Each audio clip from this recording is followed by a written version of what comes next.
একবার সূরা ফাতিহা, 3 বার সূরা ইখলাস, একবার সূরা ফালাক, একবার সূরা নাস, একবার সূরা তাকাসুর আলহাকুমুত তাকাসুর, একবার আয়াতুল কুরসি, 11 বার ইস্তিগফার, 11 বার দুরুদ শরীফ পাঠ করে কবরের সামনে এগুলো পাঠ করে দোয়া করবেন আল্লাহর দরবারে, তিনাদের রূহের মাগফিরাত কামনা করবেন।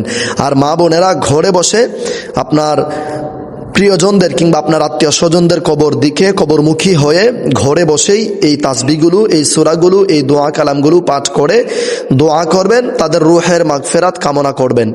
এরপর আপনারা কবর থেকে চলে আসবেন ঘরে অথবা মসজিদে, পুরুষরা আর মা বোনেরা ঘরে আপনারা তাসবিহ তাহলিল দুরুদ কিয়াম তো পাঠ করবেনই।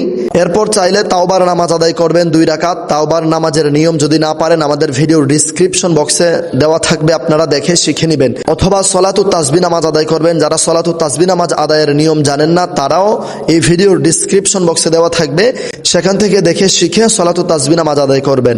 সলাতুত তাসবিহ নামাজ আদায় করার জন্য বিশেষভাবে বুজুর্গানে দিনেরা এই সলাতুত তাসবিহ নামাজ শবে বরাতের রজনীতে মিস করতেন না, সব সময় পড়তেন।